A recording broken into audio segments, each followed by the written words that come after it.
Evangelho segundo Mateus, capítulo 27. Vamos abrir as nossas Bíblias no Evangelho de Mateus, lá no capítulo 27. No capítulo anterior, nós paramos quando Jesus estava diante do sumo sacerdote, no Sinédrio, e Pedro havia acabado de negar o seu Senhor do lado de fora para esse grupo de pessoas.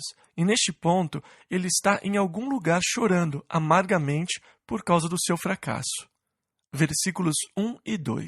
E chegando a manhã, todos os príncipes dos sacerdotes e os anciãos do povo formavam juntamente conselho contra Jesus para o matarem, e, maniatando-o, o levaram e entregaram ao presidente Pôncio Pilatos.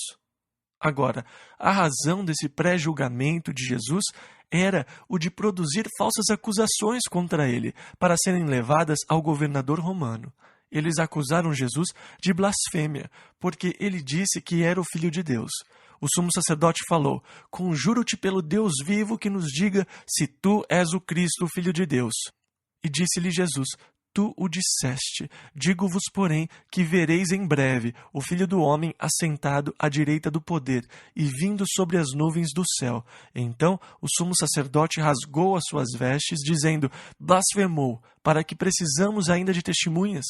Eis que bem ouvistes agora a sua blasfêmia." Porém, o governo romano havia tirado dos judeus o direito de aplicarem a pena de morte apenas alguns anos antes. E por isso, os judeus não tinham a autoridade de sentenciar uma pessoa à morte. E eles queriam que Jesus fosse sentenciado à morte. Portanto, eles não podiam apenas levar a acusação de blasfêmia para Pilatos, porque ele diria: isso é um problema religioso de vocês. Vocês que têm que resolver isso." E assim, eles tinham que apresentar acusações contra Jesus que realmente seriam aceitas pela corte romana. E dessa forma, apresentaram acusações de insurreição contra o governo romano. A acusação de que Jesus estava dizendo que eles não deveriam pagar impostos para Roma e a acusação de que Jesus se declarou como rei e, portanto, estava se colocando contra o governo romano, porque ele disse que era o rei.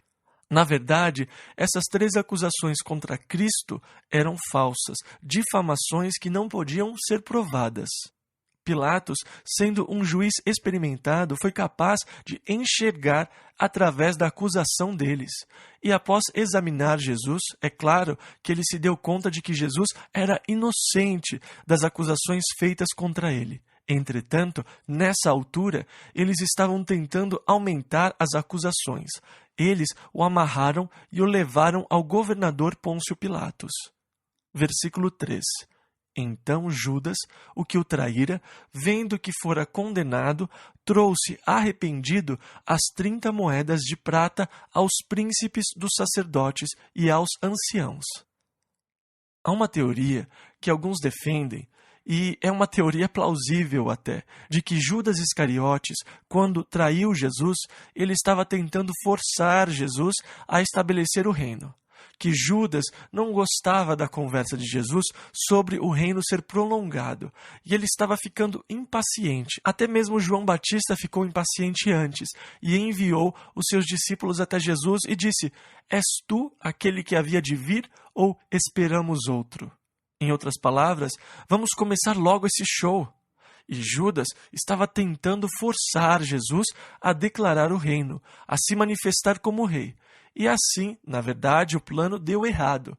E quando ele viu que Jesus foi condenado, de repente ele se deu conta de que o plano tinha saído pela culatra, e ele se arrependeu pelo que havia feito. Entretanto, essa é apenas uma especulação sobre as motivações de Judas, as quais não temos como provar. São apenas especulações interessantes. Deve-se ressaltar que existem dois tipos de arrependimento. Eu acho que se você for a uma prisão, você verá que quase todos os prisioneiros se arrependeram.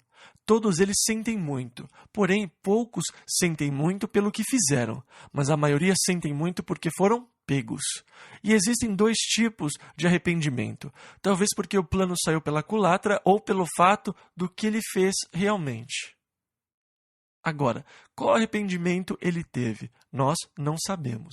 Mas Pedro falhou perante o Senhor e se arrependeu, e ele se retirou e chorou amargamente. Judas, no entanto, se arrependeu, e lemos que ele foi e se enforcou.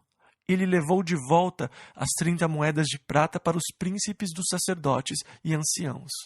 Versículo 4, dizendo, pequei. E há a confissão de pecado aqui da parte de Judas. Versículo 4 ainda, pequei traindo o sangue inocente. É interessante como Deus, em todo o tempo, estava testemunhando sobre a inocência do seu Filho Jesus Cristo. Judas, que o traiu, disse, eu traí sangue inocente.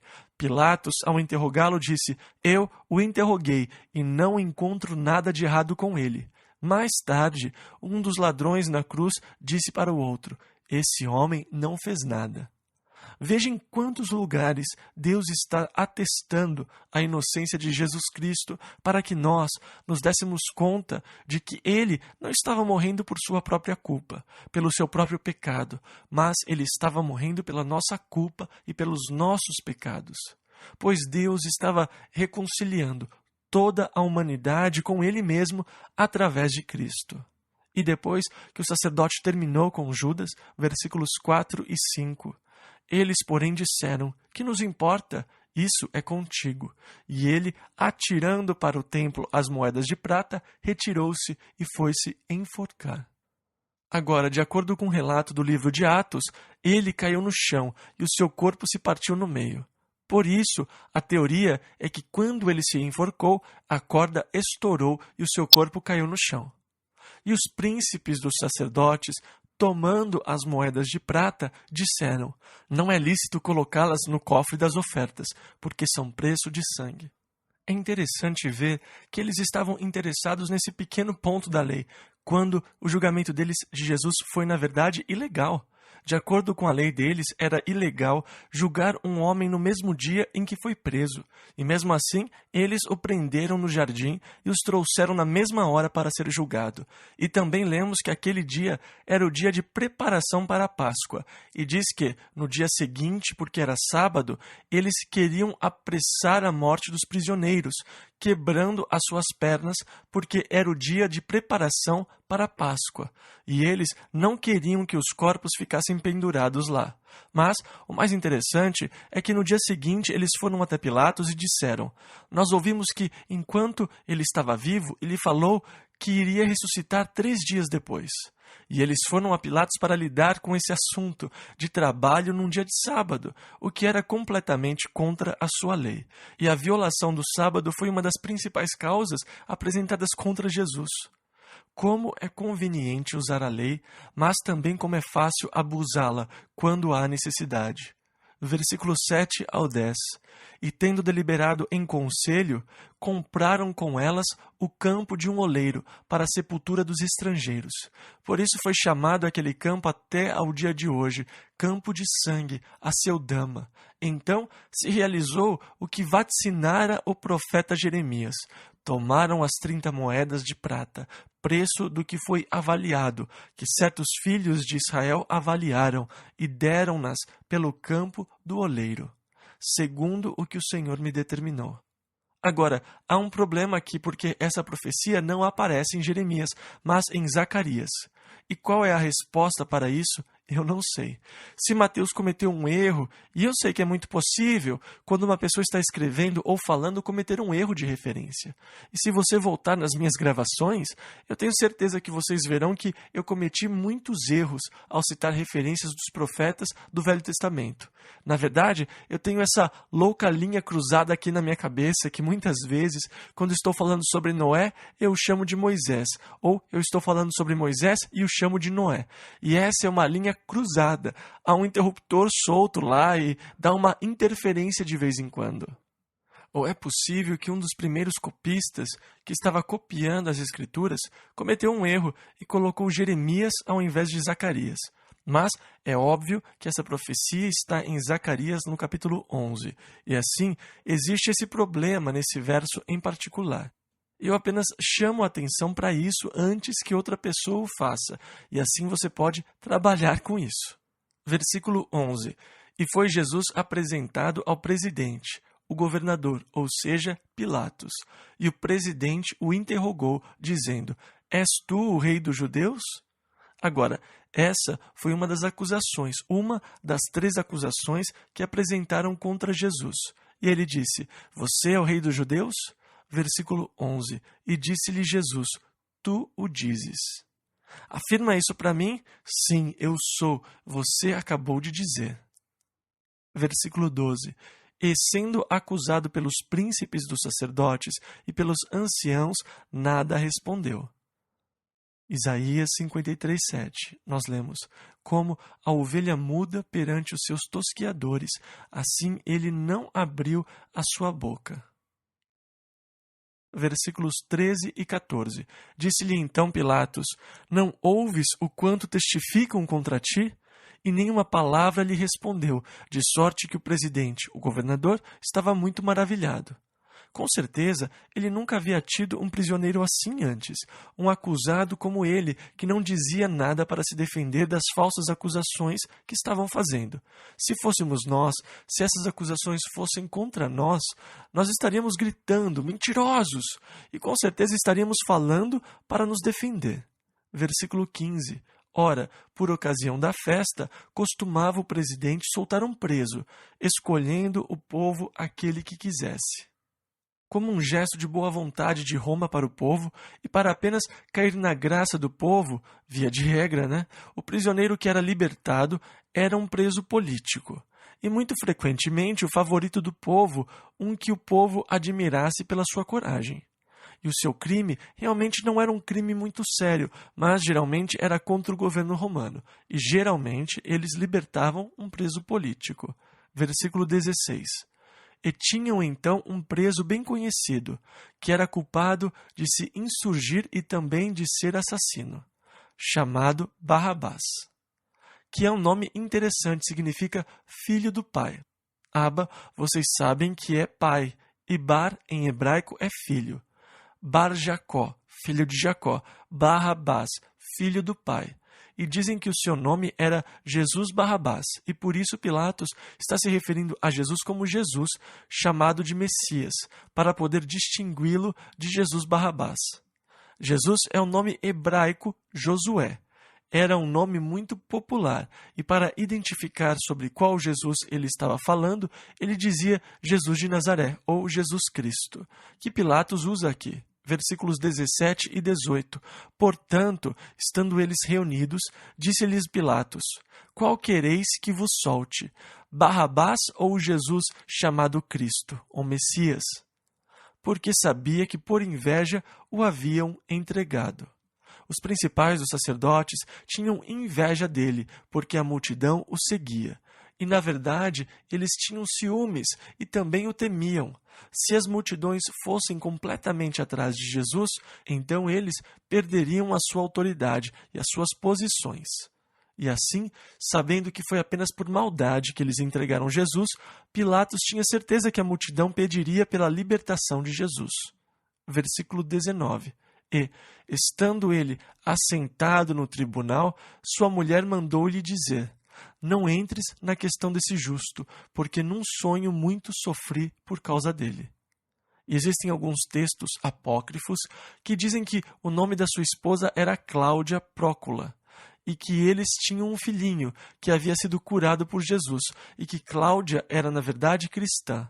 E essa é a história. Agora, se ela é ou não verdadeira, é algo, é claro, que não sabemos, mas é uma história, no mínimo, bem interessante, e acaba colocando um pouco mais de drama na história toda.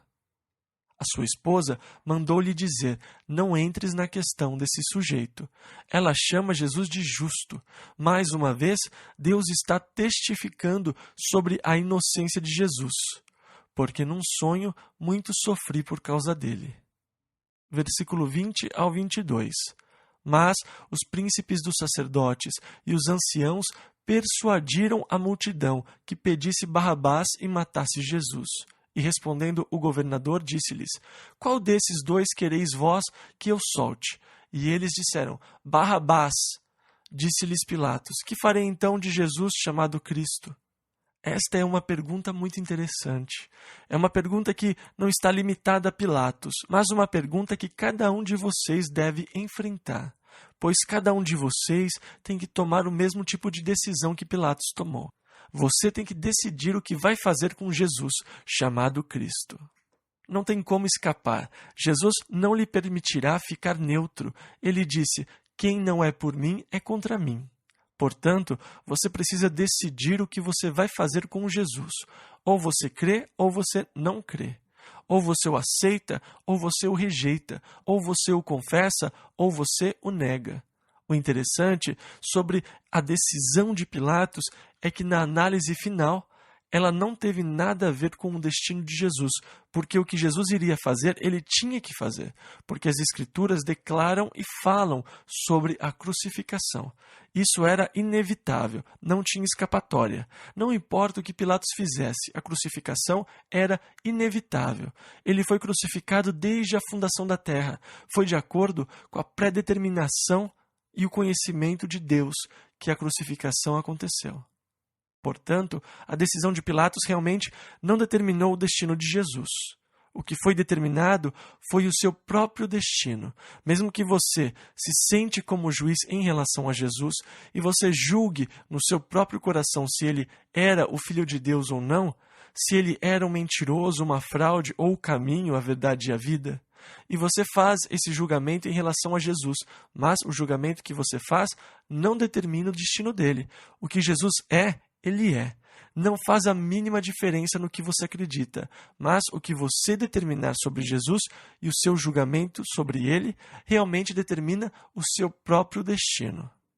Dessa forma, embora você se assente como juiz, em última instância, você julga a si mesmo ao escolher entre aceitá-lo ou rejeitá-lo.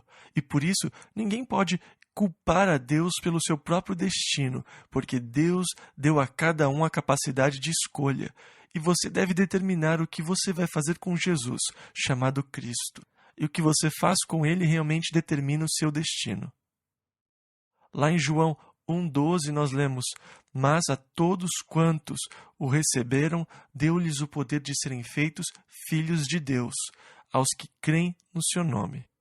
Também em João 3,16 nós lemos: porque Deus amou o mundo de tal maneira que deu o seu Filho unigênito, para que todo aquele que nele crê não pereça, mas tenha a vida eterna. Mas se você não crer nele, então você perecerá. Mas quando você está sentado no banco do julgamento, você está determinando o seu destino ao escolher em crer nele ou não crer. Certamente uma pessoa não deveria fazer um julgamento sobre Jesus Cristo sem primeiro pessoalmente e cuidadosamente examinar todas as evidências.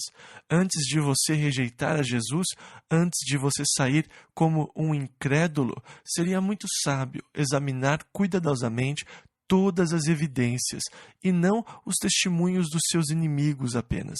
Não os testemunhos das pessoas que não o conhecem, não o testemunho das pessoas que nunca o conheceram.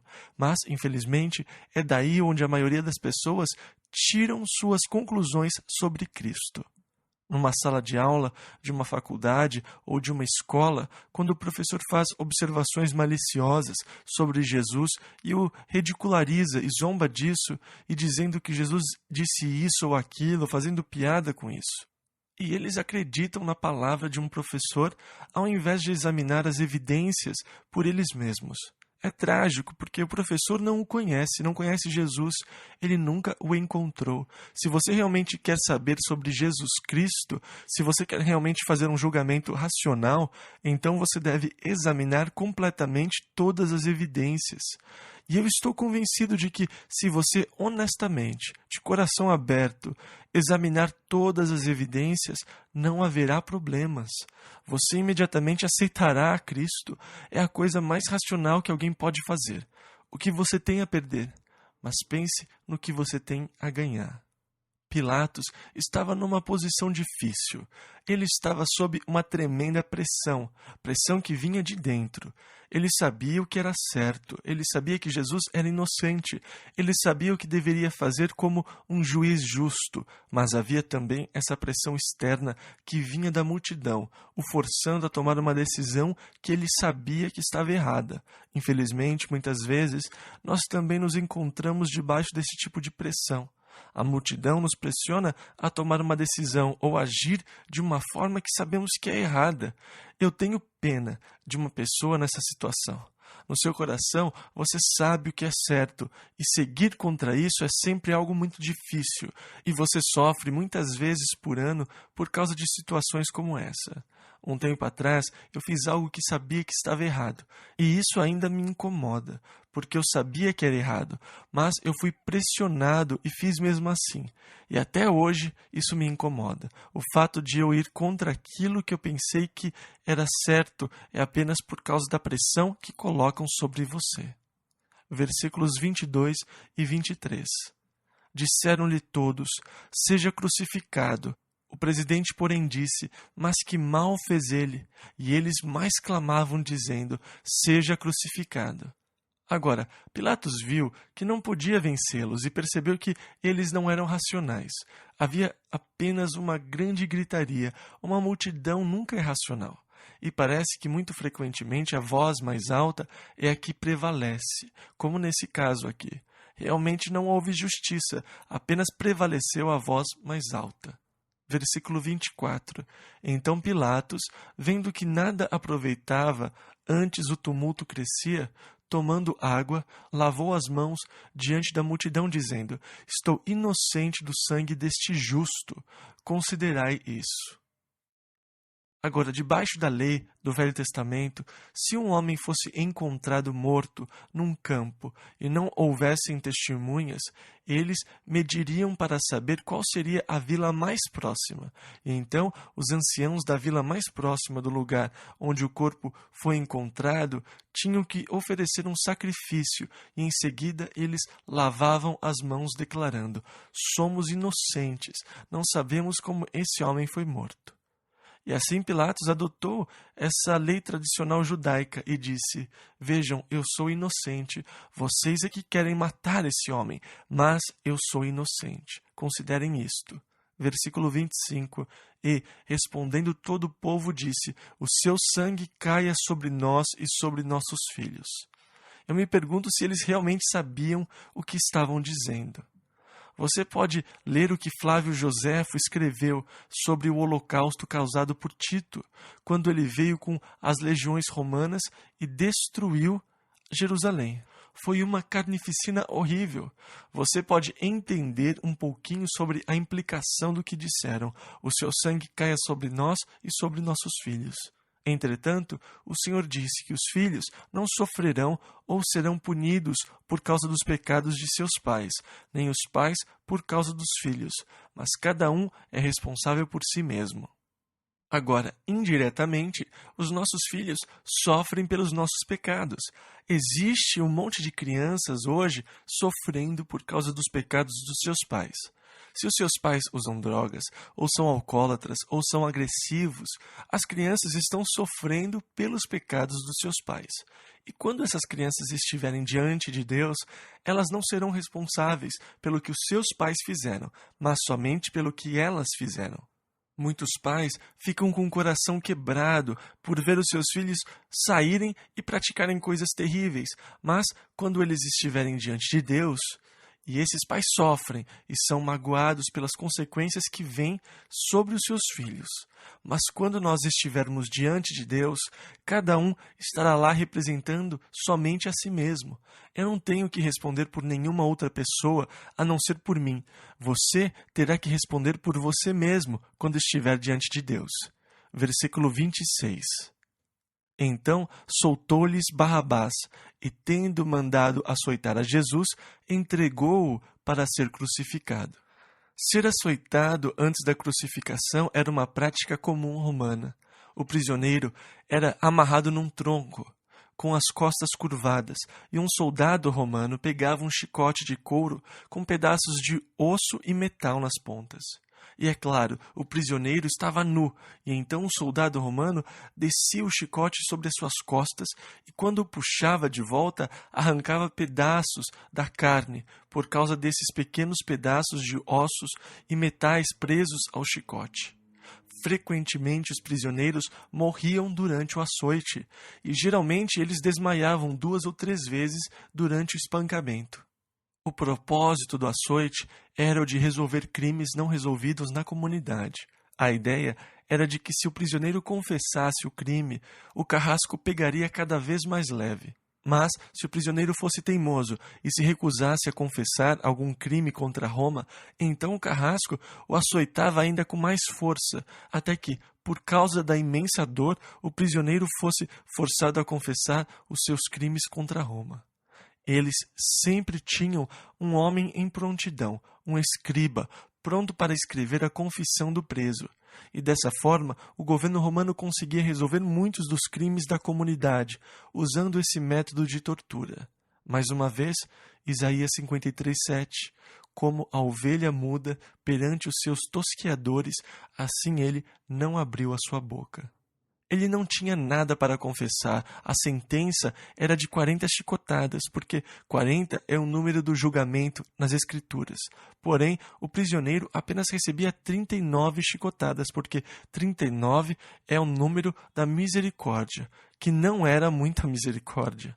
Mas para mostrar misericórdia, o governo romano aplicava apenas 39 chibatadas, embora 40 era sempre a sentença. Muitas vezes, os prisioneiros sangravam até a morte depois do açoite. E eles ficavam fisicamente fracos, com as costas despedaçadas, parecendo carne de hambúrguer mesmo. E então, eles eram levados e colocados sobre a cruz, tendo as suas mãos pregadas e os pés geralmente amarrados ao invés de pregados. E com as mãos pregadas, não havia nenhum jeito de enxotar as moscas, os insetos que começavam a se amontoar ao redor do seu corpo. A morte de cruz era um ato completamente desumano. Mas mesmo assim, Jesus, porque Ele ama tanto você, sabendo de tudo isso, foi para a cruz, suportou o sofrimento, desprezando a vergonha, para que Ele pudesse ter a alegria de dizer: todos os pecados que você já cometeu estão perdoados. Pode entrar para o meu reino. Que amor é esse? É muito difícil para nós compreendermos isso. Eu tenho certeza que não conseguimos. E depois de açoitarem Jesus, o entregaram para ser crucificado. Versículo 27 ao 29. E logo, os soldados do presidente, conduzindo Jesus à audiência, reuniram junto dele toda a corte, e despindo-o, o cobriram com uma capa de escarlate, e tecendo uma coroa de espinhos, puseram-lhe na cabeça, e em sua mão direita uma cana, e, ajoelhando diante dele, o escarneciam, dizendo: Salve, Rei dos Judeus! Um historiador registrou algo similar quando um imbecil se autoproclamou como rei e os soldados, por diversão, pegaram um pedaço de pano e o enrolaram e o colocaram na cabeça desse homem, como se fosse uma coroa. E eles pegaram uma vara e a colocaram na sua mão e começaram a dizer: Salve o rei! E eles começaram a se curvar e fingir que ele era o rei, e tiravam sarro desse pobre coitado. Esse foi o tipo de zombaria a que sujeitaram Jesus, a mesma zombaria a que haviam sujeitado aquele homem. Porém, eles fizeram para Jesus uma coroa de espinhos. Lá estava o Rei dos Reis e o Senhor dos Senhores, usando uma coroa de espinhos, que fora pressionada contra a sua cabeça. Mas foi muito adequado, Porque de onde vieram os espinhos? Quando Adão pecou, Deus disse: Maldita é a terra por causa de ti, com dor comerás dela todos os dias da tua vida, espinhos e cardos também te produzirá. Os espinhos surgiram como o resultado da maldição de Deus contra o pecado do homem. E como foi apropriado que o seu filho, que veio para carregar a maldição do pecado, usasse uma coroa de espinhos. Versículo 30. E cuspindo nele, tiraram-lhe a cana e batiam-lhe com ela na cabeça. Jesus já havia sido esbofeteado antes, na presença do sumo sacerdote, onde eles cobriram a sua cabeça e começaram a bater nele. E com certeza o seu rosto já estava desfigurado, inchado, machucado, com os olhos fechados por causa do inchaço. Isaías disse, no capítulo 52, versículo 14, como pasmaram muitos à vista dele, pois o seu parecer estava tão desfigurado, mais do que o de outro qualquer, e a sua figura mais do que a dos outros filhos dos homens. Vocês já viram uma pessoa que foi realmente espancada, com vergões enormes, machucados, com o rosto desfigurado? Essa era a aparência de Jesus quando eles terminaram de espancá-lo. Você nem conseguia dizer que ele era um ser humano. Versículo 31. E depois de o haverem escarnecido, tiraram-lhe a capa e vestiram-lhe as suas vestes e o levaram para ser crucificado. Geralmente o prisioneiro tinha que carregar a parte de cima da cruz, porque geralmente o tronco já estava fincado no chão. Versículo 32. E quando saíam, encontraram um homem cireneu, chamado Simão, a quem constrangeram a levar a sua cruz. Simão era provavelmente um judeu que havia vindo para a Páscoa. Talvez ele tivesse economizado seu dinheiro por anos para poder ir até Jerusalém.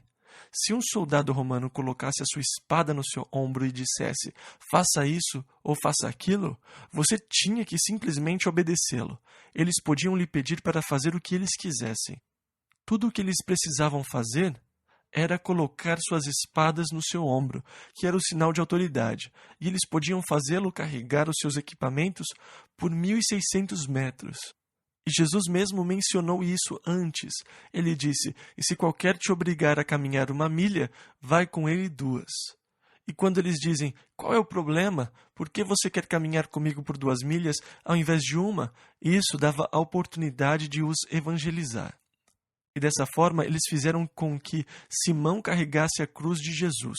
Agora, em outro evangelho, nós vemos que esse homem era o pai de Alexandre e Rufus, lá em Marcos 15, 21. E assim existem histórias interessantes sobre Simão e os seus filhos e o comprometimento deles a Jesus Cristo. Versículo 33. E chegando ao lugar chamado Gólgota, que diz lugar da caveira, e é claro que aqui ele estava falando sobre esse lugar fora da porta de Damasco, onde há esse rochedo íngreme com cavernas que parece com uma caveira. Foi para esse lugar que Jesus foi levado, fora dos muros da cidade de Jerusalém, do lado de fora da porta de Damasco. E recentemente, numa escavação em Jerusalém, eles encontraram a porta de Damasco, que estava debaixo da porta de Damasco atual. Mas essa que foi encontrada é a mesma porta do período romano, a porta pela qual Jesus passou no caminho para o Gólgota. Há pouco tempo, eu tive a oportunidade de também passar por ela pela primeira vez. Foi uma das experiências mais emocionantes que eu já tive. Quando você passa por essa porta e se dá conta de que é a mesma porta romana do tempo de Herodes, pela qual Jesus passou no seu caminho para a cruz, foi muito forte, muito, muito forte. Versículo 34. Deram-lhe a beber vinagre misturado com fel. Agora, as mulheres ricas de Jerusalém faziam uma mistura com vinho, vinagre e frankincenso, que funcionava como um anestésico. Era uma droga que meio que fazia você apagar para que você não sentisse tanto a dor e o sofrimento da cruz. Era meio que um gesto de bondade, porque a morte de cruz era uma experiência extremamente dolorosa. Você ficava pendurado nela até que os seus músculos finalmente entrassem em colapso, e então seu corpo ficava todo desconjuntado. E eu não sei se vocês alguma vez já deslocaram o seu joelho ou outra parte, porque isso é algo extremamente doloroso. E por isso, esse foi um gesto de bondade, na verdade, por oferecerem um pouquinho de anestesia ou droga para o prisioneiro, para que ele pudesse suportar um pouco mais facilmente a terrível dor da crucificação. Mas muito significativo que Cristo não aceitou. Mais adiante, ele disse que estava com sede, e então eles lhe deram a mesma mistura de novo, e então ele a bebeu. Ele queria provar pelo bem de todos os homens do cálice da indignação de Deus contra o pecado, e ele sofreu completamente por você e por mim. Versículo 34, mas ele, provando-o, não quis beber. Ele sabia o que tinha naquela mistura. Versículo 35 ao 37. E, havendo-o crucificado, repartiram as suas vestes, lançando sortes, para que se cumprisse o que foi dito pelo profeta. Repartiram entre si as minhas vestes, e sobre a minha túnica lançaram sortes. E assentados o guardavam ali, e por cima da sua cabeça puseram escrita a sua acusação: Este é Jesus, o Rei dos Judeus. Na verdade, havia um grupo de soldados romanos que acompanhavam o preso no seu caminho para a cruz, e o sargento presente no grupo carregava uma placa com a acusação contra o prisioneiro, e geralmente eles não o levavam diretamente para a cruz, mas passavam pelas ruas da cidade para que todo o povo ficasse aterrorizado pelo poder do governo romano. E o sargento segurava essa placa enquanto caminhavam pelas ruas. E todos viam esse homem a caminho da cruz e viam a acusação que fora feita contra ele. Quando eles chegavam à cruz, eles pregavam a acusação no topo da cruz para que as pessoas soubessem o motivo pelo qual aquele homem estava sendo crucificado. E no caso de Jesus, é claro, ele afirmou ser, de acordo com a acusação, o rei dos judeus. Mas, na realidade, ele é o rei de todo o universo. Versículos 38 e 39. E foram crucificados com ele 2 salteadores, um à direita e outro à esquerda. E os que passavam blasfemavam dele, meneando as cabeças. Agora, balançar a cabeça era algo cultural, e às vezes eles ainda fazem isso hoje. Eles dão um berro estridente, balançam a cabeça e agitam as mãos. E eles passavam e o insultavam, balançando as cabeças.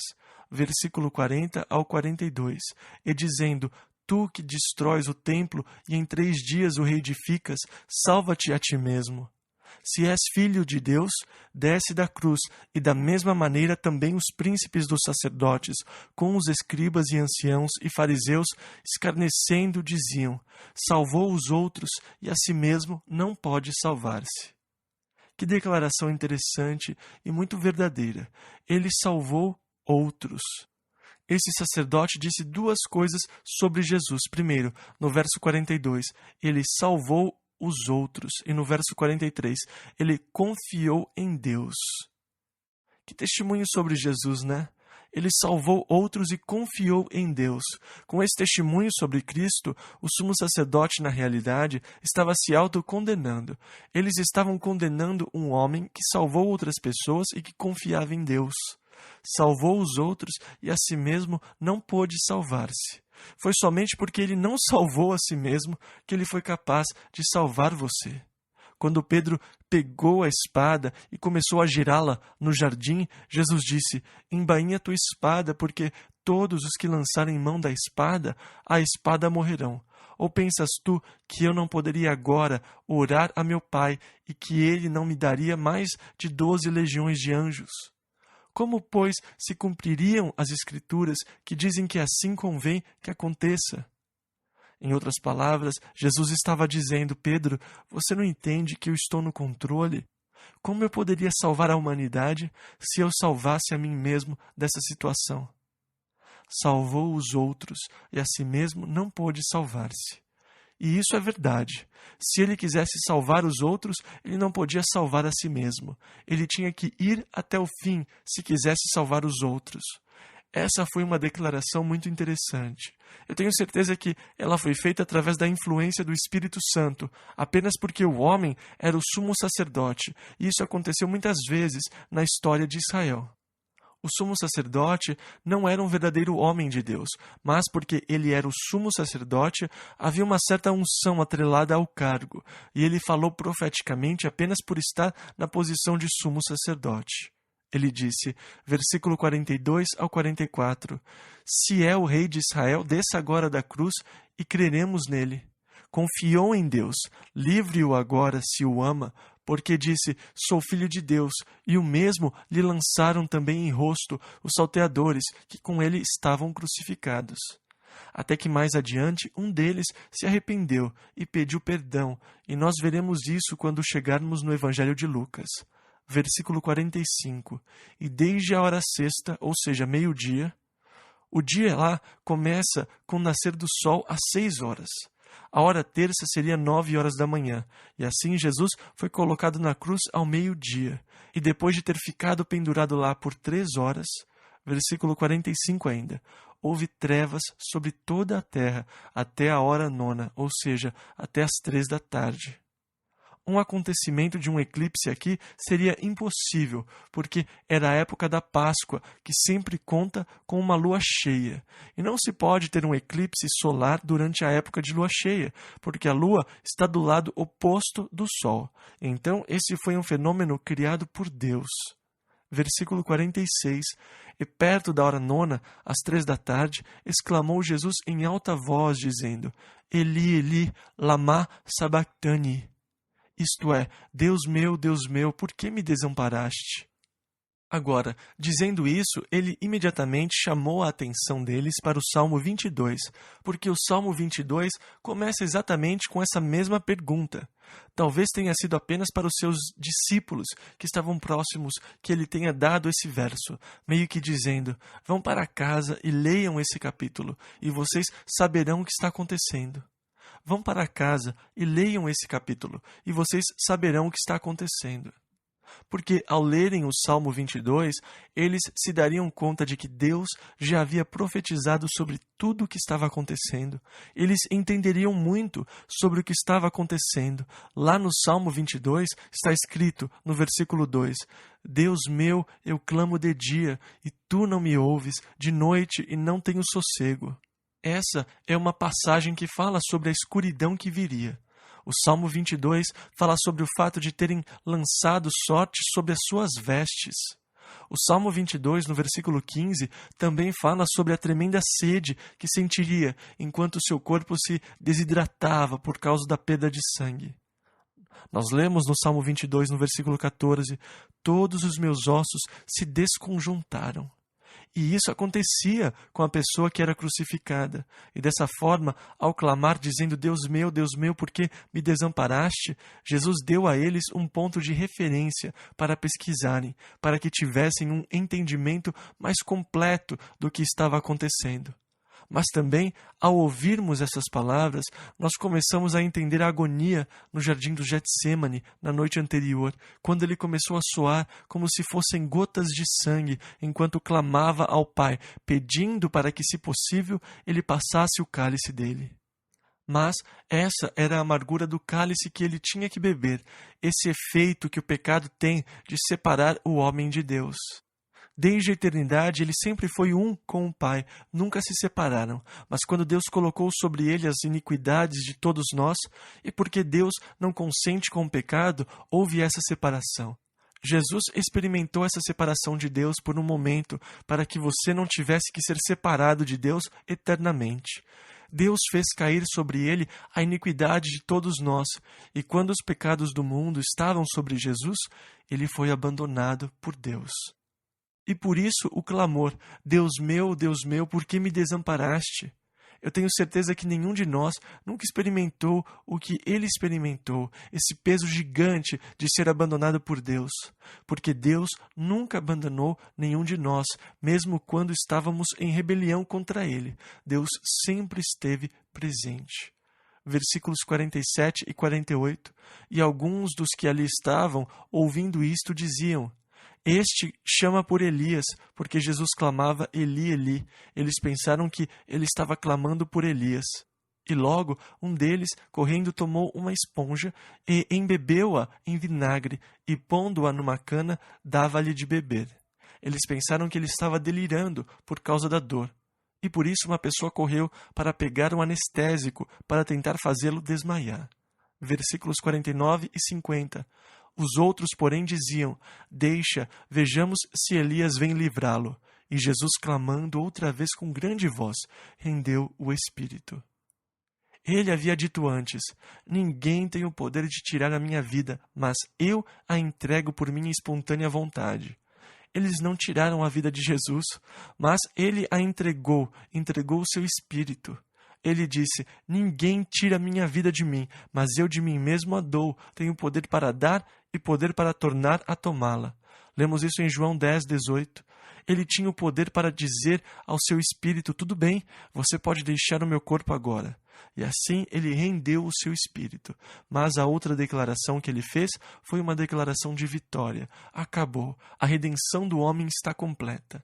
E depois de fazer essa declaração, ele disse: Pai, nas tuas mãos entrego o meu espírito. E então ele rendeu o seu espírito. Versículo 51. E eis que o véu do templo se rasgou em dois, de alto a baixo. Não de baixo para o alto. Foi Deus quem rasgou o véu, de alto a baixo. O véu do templo sempre representou para o povo a dificuldade dos pecadores em se aproximar de Deus. A única forma pela qual um pecador podia se aproximar de Deus era através do sumo sacerdote, e mesmo assim, apenas uma vez por ano, no dia da expiação.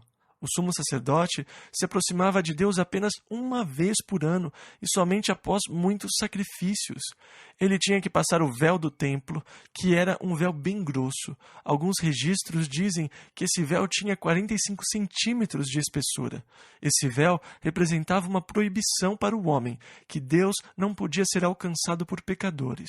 Era como se dissesse: não tente se aproximar, senão você será destruído. Mas agora, quando a nova aliança do sangue de Cristo foi estabelecida, a porta se abriu para todos os homens virem até a Deus. E esse é o significado do véu ter sido rasgado em dois. Deus estava declarando: entrem. A provisão pelos seus pecados foi feita. A provisão para que você fosse perdoado e agora que você pudesse ter acesso a Deus através de Jesus Cristo, que adentrou o véu em nosso lugar para poder dar acesso para cada um de nós irmos a Deus. O apóstolo Paulo, ao escrever para os Efésios, no capítulo 1, sobre as tremendas bênçãos espirituais que temos em Cristo, ele disse: em quem temos a redenção pelo seu sangue. Assim, o véu do templo foi partido por Jesus Cristo. Qualquer um de vocês agora pode ir a Deus. A porta está aberta e o convite já foi feito. Lá em Mateus mesmo 11:28, Jesus disse: vinde a mim, todos os que estáis cansados e oprimidos, e eu vos aliviarei. E então o véu se rasgou, versículo 51, e tremeu a terra, e fenderam-se as pedras. Vocês se lembram que Jesus disse que se os discípulos se calassem, as próprias pedras clamariam? Agora, essas pedras estavam se partindo, a natureza estava convulsionando por causa do horror do pecado dos homens. O primeiro pecado do homem foi o fratricídio, ou na verdade foi o suicídio, porque quando Adão comeu do fruto proibido, ele estava cometendo suicídio. Deus havia avisado: no dia em que comerem do fruto proibido, vocês morrerão.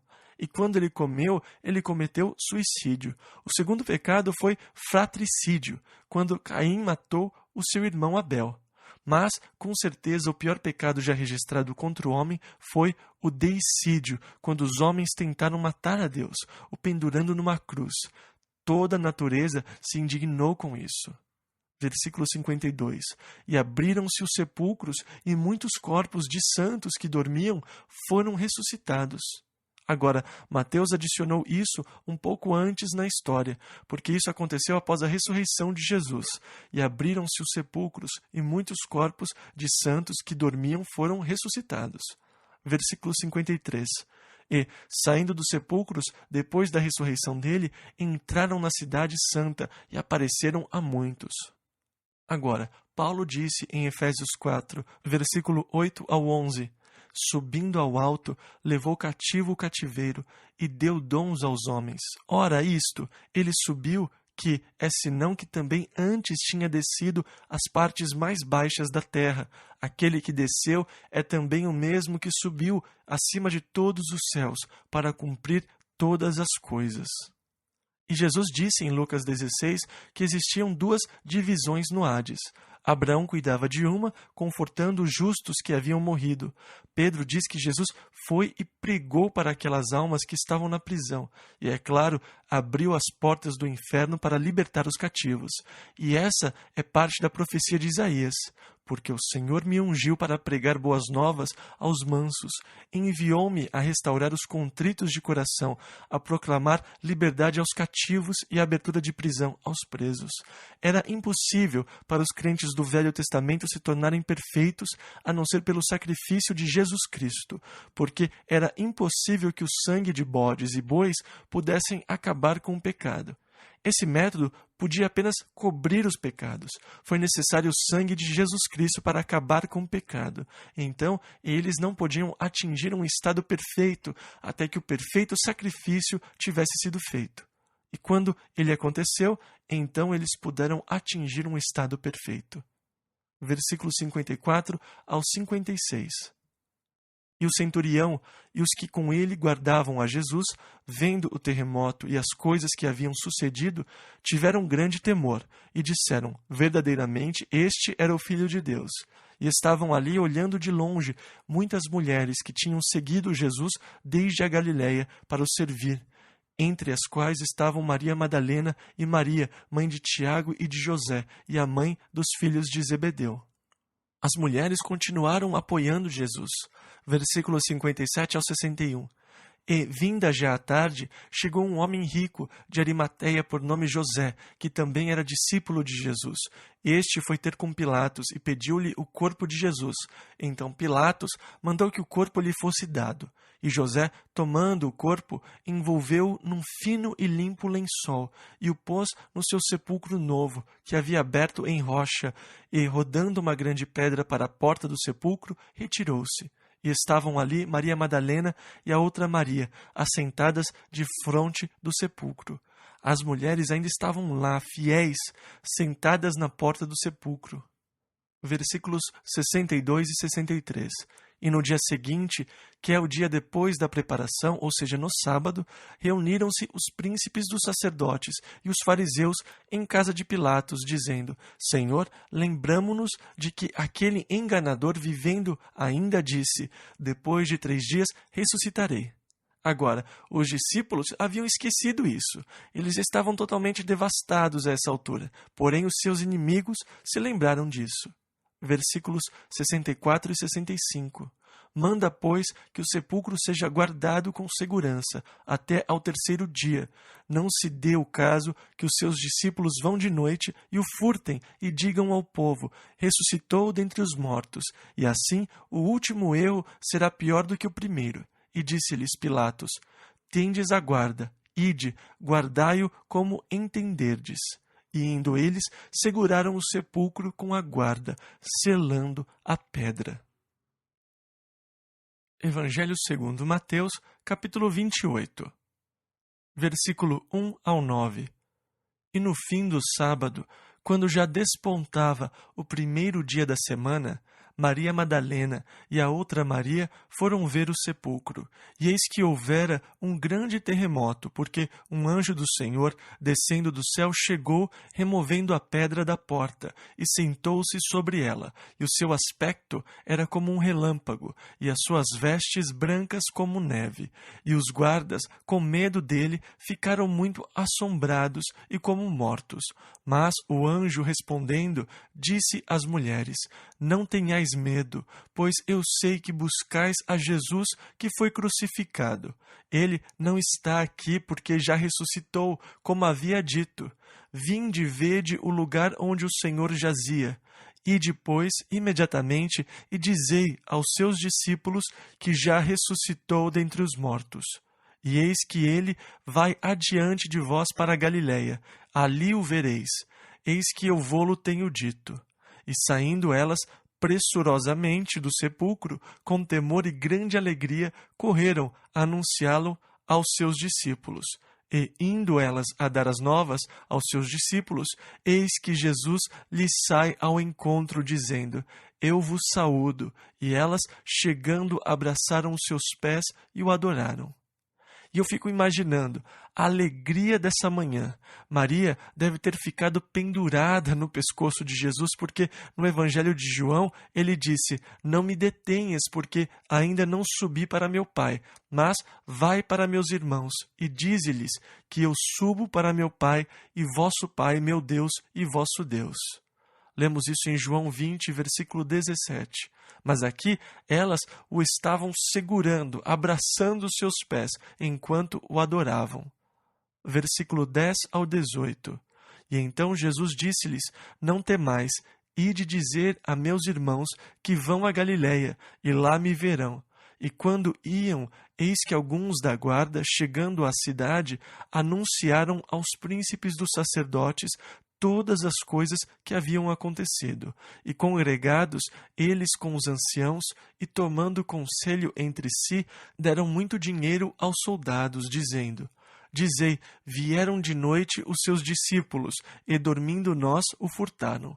E se isto chegar a ser ouvido pelo presidente, nós o persuadiremos e vos poremos em segurança." E eles, recebendo o dinheiro, fizeram como estavam instruídos. E foi divulgado este dito entre os judeus até o dia de hoje. E os 11 discípulos partiram para a Galiléia, para o monte que Jesus lhes tinha designado, e quando o viram, o adoraram. Mas alguns duvidaram, e chegando-se Jesus, falou-lhes, dizendo: "É-me dado todo o poder no céu e na terra." Vocês podem imaginar quanto poder deve ser? "É-me dado todo o poder no céu e na terra." Versículo 19. "Portanto, ide." É interessante que ele disse: "Todo o poder é-me dado, portanto, ide." E também ele disse: "Eu estarei convosco todos os dias, até a consumação dos séculos." O Senhor está com você, lhe apoiando com todo o poder que existe no universo. Esse poder é nosso quando saímos para proclamar o Salvador ressurreto para um mundo perdido. "É-me dado todo o poder no céu e na terra." Versículo 19. "Portanto, ide, fazei discípulos de todas as nações, batizando-os em nome do Pai e do Filho e do Espírito Santo." Algumas pessoas dizem que só deve se batizar no nome de Jesus, mas nós vemos aqui que é no nome do Pai, no nome do Filho e no nome do Espírito Santo. E isso acaba com a teoria deles. Versículo 20, ensinando-os. Perceba que o mandamento é para ir e ensinar. O verdadeiro ministério da igreja deveria ser o de ensinar a verdade de Deus para o homem. Versículo 20 ainda, ensinando-os a guardar todas as coisas que eu vos tenho mandado, e eis que eu estou convosco todos os dias, até a consumação dos séculos. Amém.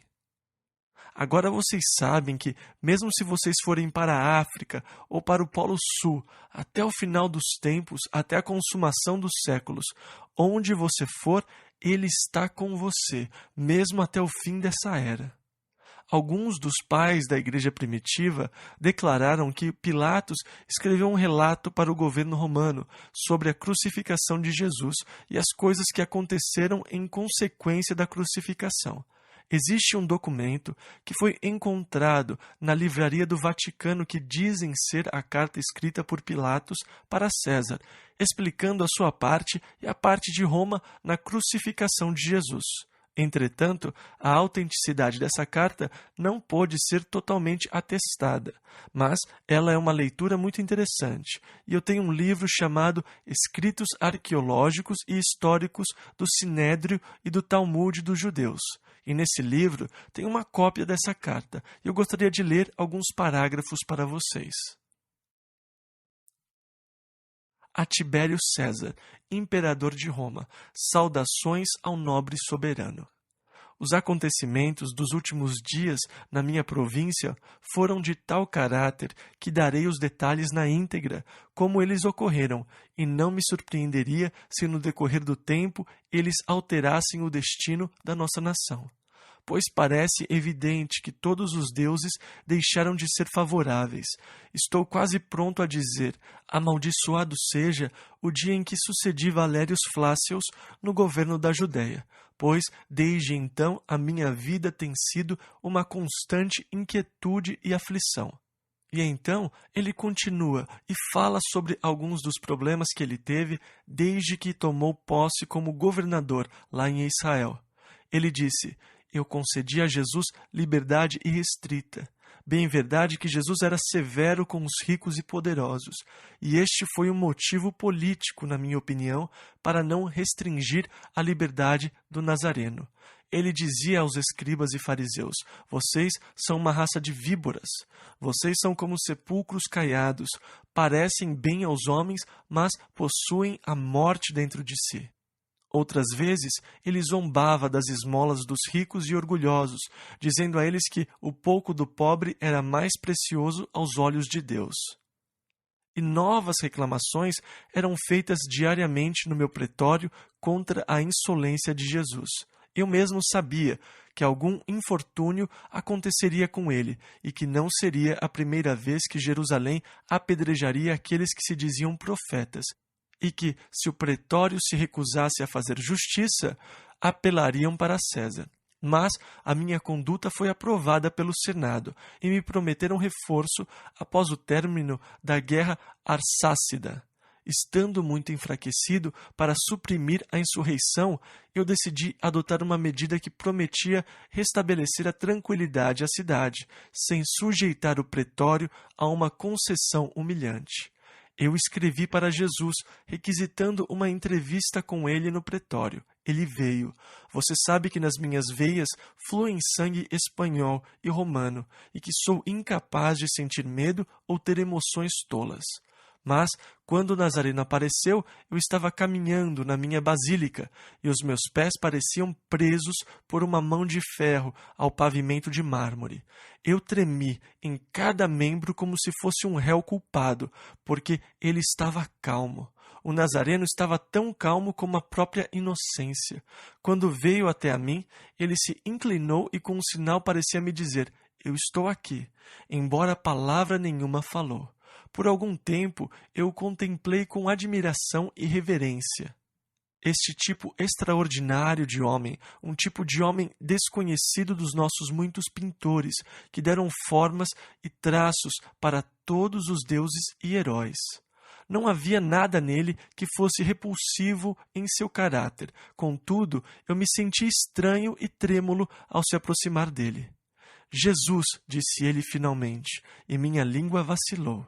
Jesus de Nazaré, eu lhe concedi pelos últimos 3 anos ampla liberdade de expressão, e não me arrependo. Suas palavras são como as de um sábio. Não sei se você leu Sócrates ou Platão, mas sei que há em seus discursos uma simplicidade majestosa que o eleva muito acima desses filósofos. O imperador tem conhecimento disso, e eu, como seu humilde representante neste país, estou contente por ter lhe permitido tal liberdade, da qual é muito digno. No entanto, não devo esconder que o seu discurso tem levantado poderosos inimigos contra si, o que não é uma surpresa. Sócrates teve os seus inimigos e foi vítima de seu ódio. Os seus estão duplamente inflamados contra você, por causa dos seus severos discursos contra as suas condutas e contra mim, por causa da liberdade que lhe concedi.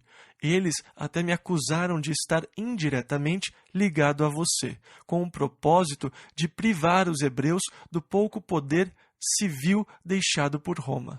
O meu pedido, e não estou dizendo minha ordem, é para que você seja mais cauteloso e moderado em seus discursos no futuro, e mais brando com eles, para que você não desperte o orgulho dos seus inimigos e levantem esta multidão estúpida contra você, me forçando a empregar os instrumentos da lei. O Nazareno respondeu calmamente: Príncipe da terra, suas palavras não provêm de verdadeira sabedoria. Diga à torrente: pare bem no meio da montanha, e ela destruirá as árvores do vale. A torrente lhe responderá que obedece às leis da natureza e do Criador. Somente Deus sabe para onde fluem as águas da torrente. Em verdade lhe digo, antes que a rosa de Sarão floresça, o sangue do justo será derramado. Seu sangue não será derramado, disse eu com profunda emoção. Você é mais precioso, na minha opinião, por conta da sua sabedoria, do que todos os fariseus turbulentos e orgulhosos que abusam da liberdade concedida pelos romanos. Eles conspiram contra César e convertem a sua generosidade em medo e pressionam os ignorantes, dizendo que César é um tirano e busca a ruína deles. Desgraçados insolentes, não se dão conta de que o lobo, como o tigre, às vezes se veste com pele de ovelha para alcançar os seus fins perversos. E ele continua com essa conversa. E outra parte interessante fala sobre a ressurreição. Ele disse sobre a crucificação: eu retornei para o pretório triste e pensativo. Ao subir os degraus, ainda manchados com o sangue do Nazareno, percebi um homem velho, numa postura de súplica, e atrás dele muitos romanos em lágrimas. Ele se atirou aos meus pés e chorou amargamente. É doloroso ver um homem velho chorar. E o meu coração, já sobrecarregado com pesar, nós, apesar de não nos conhecermos, choramos juntos. E, na verdade, parecia que as lágrimas se derramavam muito facilmente naquele dia. Eu nunca vi tal divergência de sentimentos, ambos ao extremo. Aqueles que o traíram e o venderam, aqueles que testemunharam contra ele, aqueles que disseram crucifica-o. Nós queremos o seu sangue, se retiraram furtiva e covardemente, como vira-latas, e lavaram seus dentes com vinagre. Eu fui informado que Jesus ensinou sobre a ressurreição e a separação após a morte. E se esse for o caso, tenho certeza que isso começou nesta imensa multidão. Pai, eu disse a ele, após recobrar o controle dos meus sentimentos, quem é você e qual é o seu pedido? Eu sou José de Arimateia, respondeu ele, e vim implorar de joelhos pela permissão de poder enterrar Jesus de Nazaré. A sua petição está concedida, eu disse a ele, e na mesma hora eu ordenei a Manlius para levar alguns soldados consigo para cuidar do enterro para que ninguém o profanasse. Alguns dias depois, o sepulcro foi encontrado vazio. Os seus discípulos divulgaram por todo o país que Jesus havia ressuscitado dentre os mortos, como ele havia previsto. A última notícia gerou mais emoção do que a primeira. Quanto à sua verdade, eu não posso dizer ao certo, mas andei investigando o assunto para que você possa examinar por si mesmo e ver se eu estou em falta, já que Herodes me representa. José enterrou Jesus no seu próprio sepulcro. Se ele esperava pela ressurreição ou se pensou em construir outro sepulcro para Jesus, eu não posso dizer. No dia seguinte ao seu enterro, um dos sacerdotes veio até o pretório e disse que temiam que os discípulos de Jesus roubassem o seu corpo e o escondessem para parecer que ele havia ressuscitado, assim como ele havia predito e do qual eles estavam perfeitamente convencidos. Eu mandei ao capitão da guarda real, Malcus, para ele pegar os soldados judeus e posicionar quantos quisesse ao redor do sepulcro, e, caso acontecesse alguma coisa, eles seriam os culpados e não os romanos. Quando surgiu a grande comoção sobre o fato do sepulcro ter sido encontrado vazio, senti uma profunda preocupação como nunca antes. Eu mandei mensageiros a Malcus, que me disse que havia colocado o tenente Ben Hisham, junto com mais 100 soldados ao redor do sepulcro. Ele me disse que Hisham e os soldados estavam muito alarmados com o que aconteceu lá naquela manhã. Eu mandei chamar esse homem Hisham, que relatou para mim as seguintes circunstâncias, o melhor que posso lembrar.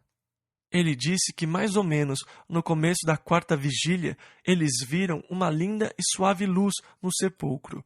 A princípio, ele pensou que as mulheres tivessem vindo para embalsamar o corpo de Jesus, como era de costume, mas ele não conseguia entender como elas haviam passado pelos guardas. Enquanto ainda estava refletindo sobre o assunto, eis que todo o lugar se iluminou e parecia haver uma multidão de mortos em suas vestes de sepultura. Eles pareciam estar gritando e cheios de êxtase, ao mesmo tempo que ao redor e acima tocava a música mais linda que já ouviu, e todo o ar parecia cheio de vozes louvando a Deus. Nessa hora, parecia que a terra cambaleava e nadava, de modo que ele ficou enjoado e fraco e não conseguia ficar de pé. Ele disse que a terra parecia se desprender dos seus pés e os seus sentidos o abandonou. Por isso, ele não sabe o que realmente aconteceu. Eu perguntei em que condição ele estava quando retornou a si. Ele disse que estava deitado com o rosto voltado para o chão. Eu perguntei se ele não poderia ter se enganado em relação à luz. Não era o dia que começava a raiar no leste? E ele falou que, a princípio, pensou nisso, mas a poucos metros dali estava extremamente escuro, e então ele se lembrou que era muito cedo para ser dia. Eu perguntei se a sua vertigem não poderia ter sido causada por ter acordado e se levantado de repente, porque às vezes isso acontece. Ele disse que não e que não dormiu a noite toda, pois estava sob pena de morte se dormisse em serviço.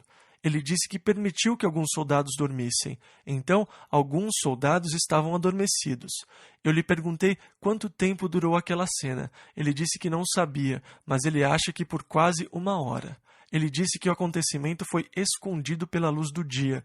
Eu lhe perguntei se ele havia ido ao sepulcro após ter voltado a si. Ele disse que não, porque ele estava com medo.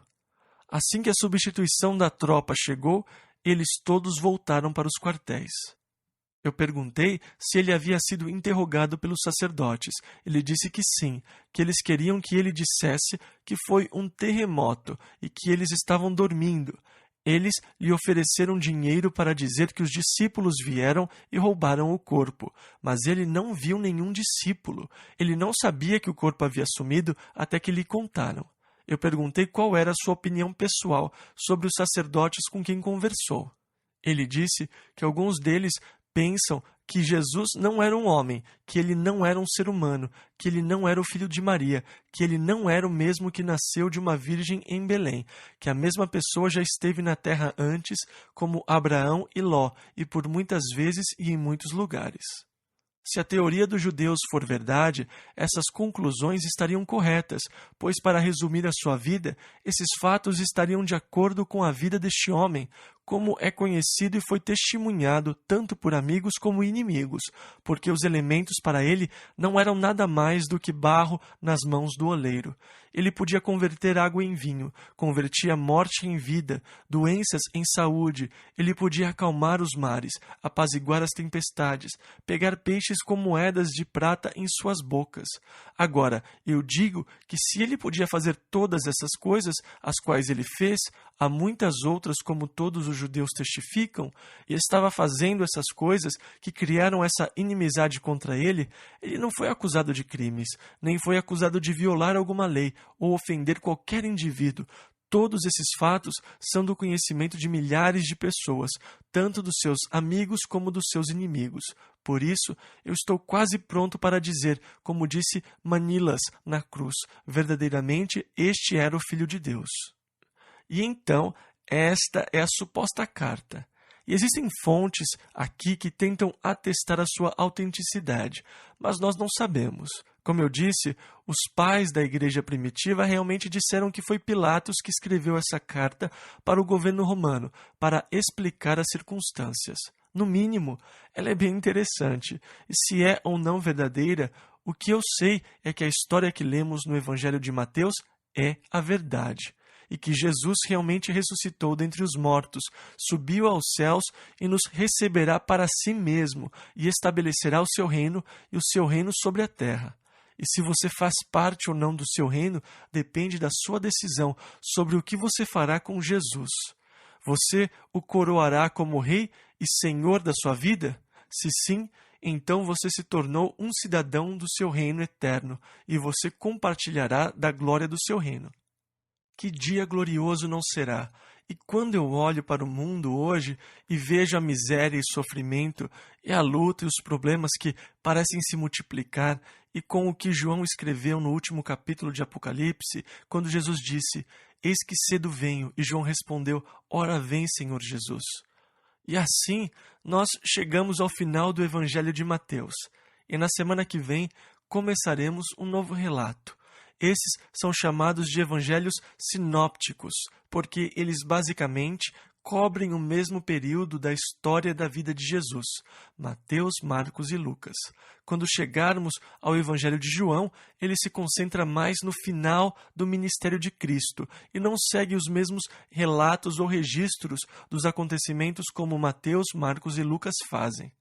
Vamos orar. Pai, nós o agradecemos pela sua palavra, nós o agradecemos pela morte de Jesus Cristo, pelo sofrimento que ele suportou para que nós fôssemos redimidos de todos os nossos pecados. Pai, nós oramos para que o Espírito Santo possa tornar as coisas de Jesus Cristo muito reais para nós. E ao ocuparmos o lugar de Pilatos, ao decidirmos sobre Jesus, que o Senhor nos ajude a não cedermos às pressões do mundo ao nosso redor, mas que nós possamos nos render àquela doce e suave voz do Seu Espírito, obedecendo a nossa própria consciência, o nosso próprio coração, porque o Senhor testifica aquilo que é certo e verdadeiro. E que então, Senhor, nós possamos entregar as nossas vidas completamente, sem reservas, ao senhorio de Jesus Cristo. Nós oramos em seu nome. Amém.